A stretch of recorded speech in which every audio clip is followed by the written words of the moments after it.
trees of green, red roses too, I see them bloom for me and you, and I think to myself, what a wonderful world.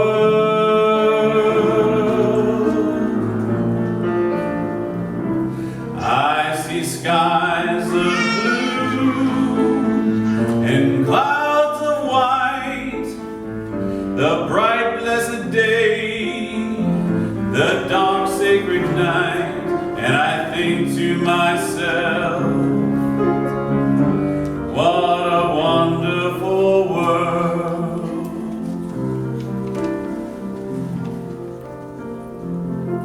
Amen. Good morning, church. Good morning. Good morning, Lord. Good morning, Mother Earth. There is a certain joy in the world around us here this morning. Louis Armstrong took this song written by Bob Czeisel and George Weiss and recorded it in the racial and politically upheaval of 1967. Even at the time that he recorded it, Armstrong's health was already beginning to fail him. He would pass away just 3 years later. What a Wonderful World became big in the UK, but here in the US, the president of ABC Paramount Records disagreed with its vision of a racially united world and failed to promote it here.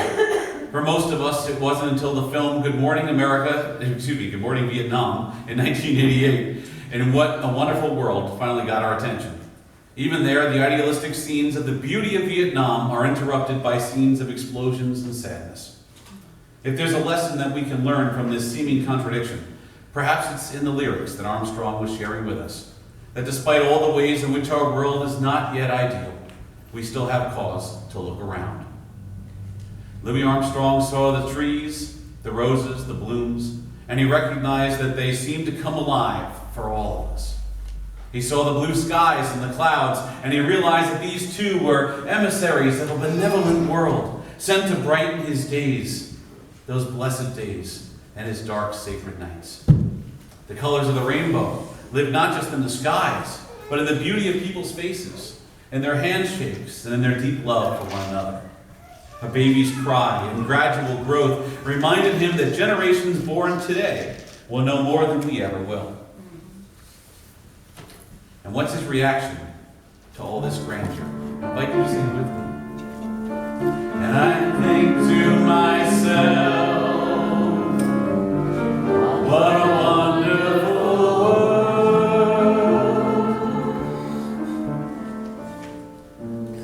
The book of Genesis suggests that God created all things, great and small, for us. The light and the darkness, the sky and the waters, the land and the seas. All of these remarkable symbols of God giving definition to a world that was once a watery abyss, a soup of nothingness, a bottomless emptiness, an inky blackness.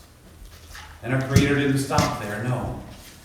God gave those things names: day and night, heavens, earth, oceans.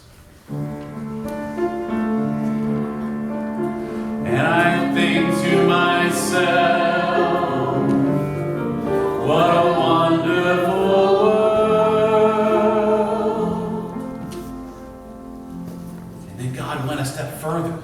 The life giver called forth plants from the ground, the way that a conductor motions to the orchestra and seems to call forth growing waves of music.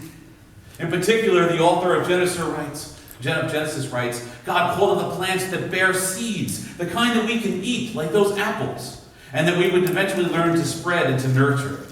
The life giver went on to invite the sun and the moon and the stars to reveal themselves up in the skies and keep watch over it all.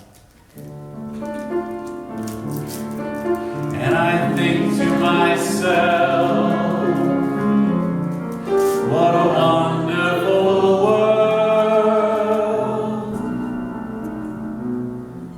Oh, but this grand conductor wasn't yet finished. Soon God directed the oceans to buzz, and there was life in the waters over all the earth, and birds soaring up over the land and the seas. And God seems to say, don't stop growing in number until you find your crescendo. And in the next movement, the conductor motioned to the fertile soil and said, it's your turn.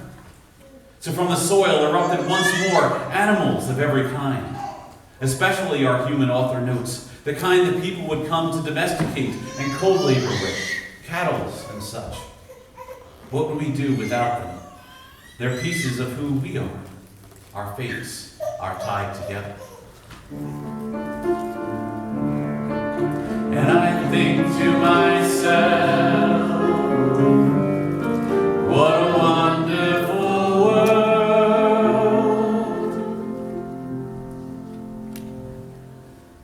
So then the music grew more complicated. It intensified and shaped itself until something different was born. Human beings like you and me. Like the conductor, they seemed to have certain gifts that the creation needed. They were smart and creative and loving and thoughtful. They could work cooperatively like the bees, but they were equally comfortable working on their own. They were curious, and they yearned to explore and find wonder in everything that God had made. They took awe at the skies, laying on their backs and staring out into the universe and wondering just how all those little specks of light got there. They took time to enjoy the smell of the flowers and to savor the taste of the food that they ate. Maybe they were good methods. They were enriched when they stood with their feet in the warm sand or the cool waves of the ocean. They watched the trees to sway back and forth, and they recognized that in some way it was the hand of their Creator that was rocking them right where they stood. These created beings loved to celebrate, and they learned to laugh. But then, something happened that I've never seen any conductor do at a concert. The conductor called the human being up, handed over the conductor's baton, and whispered in their ear, "Now you give it a try." Never before or since have I seen the conductor let the music guide itself, like a vine that grew unpruned, like fractals breaking off tens, hundreds, thousands, millions, billions of times, like 1,000 galaxies spinning, dividing, and whirling and dancing. The music began to lead itself, until the conductor moved up silently behind and said more gently, like this. And I think to myself, what a wonderful world. My sisters and brothers, though we are witnesses to great sadness and destruction and disaster, could it be possible for us to focus our attention on something different from time to time, on things profoundly good? Perhaps we should be more willing to consider the words of St. Paul in his letter to the Philippians, chapter 4, verse 8. Finally, beloved, whatever is true, whatever is honorable, whatever is just, whatever is pure, whatever is pleasing, whatever is commendable, or if there is any excellence, and if there is anything worthy of praise, think about these things. If the eye is the lamp of the body, as Jesus said in Matthew 6:22, could it be that we should empty our eyes of some of the evils of this world and fill our eyes instead with some of the world's beauty? Contemporary theologian Matthew Fox suggests an ancient remedy for our souls. I propose, he writes, that we can fall in love several times a day for the rest of our lives. You can fall in love with the galaxies. There are 1 trillion out there. You can fall in love with species of wildflowers, of which there are still 10,000 on this planet. You can fall in love with fish and plants, trees, animals, and birds, and with people, especially with those who are different from us. So what if we took the time to realize just how much God's creation blesses us every moment? Could we teach our hearts to become witnesses of wonder? Could the blowing of the wind through the trees remind us that there's a God who yearns to rock us to sleep every night? Might the stars overhead at night become old friends, watching over us and guiding our path? Is it possible that intelligent beings such as us can still find a reason to marvel at the intricate ways that we are knit together in our mother's womb? For the providence of a planet perfectly suited to our needs and that yields food to supply our wants? Can we still find fascination with the way that quantum particles form the atoms that make up our molecules, which make up our cells, which make up even the hairs of our heads? And more importantly, can we still summon up enough childlike awe to believe that someone is working all things together for the good of those who love God? There is a splendor that we can witness for a moment on the mountaintops and in the depths of the sea. Everywhere from Bayport to Beijing, there are streams of blessing for you and me. But we needn't go so far as all that. The grain of the wood beneath you right now in the pews, the gentle rain when it falls. Every breath we take reminds us that there is a provider who loves us and is caring for us. A provider who would come and be one of us, to sacrifice himself for us and give us the hope of salvation.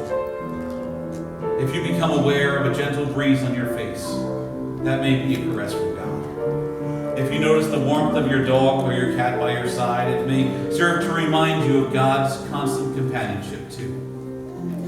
Infants are being born to every community on earth, a constant hopeful reminder that there will be generations after us to continue living before and with God.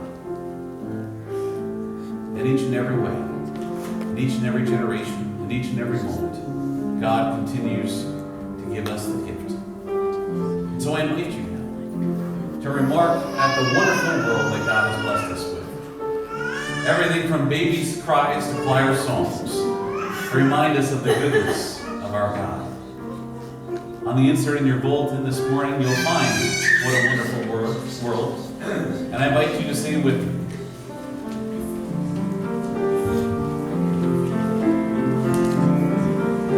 I see trees of green, red roses too. I see them bloom for me and you. And I think to myself, what a wonderful world.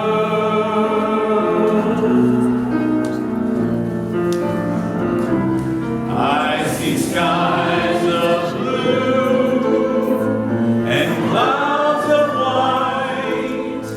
the bright blessed day, the dark sacred night, and I think to myself, what a wonderful world.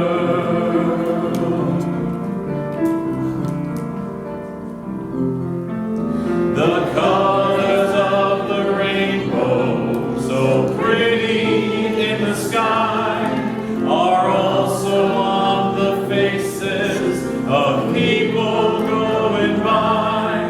I see friends shaking hands, saying how do you do. They're really saying I love you. I hear babies cry, I watch them grow. They'll learn much more than I'll ever know. And I think to myself, what a wonderful world. Yes, I think to myself, what a wonderful world.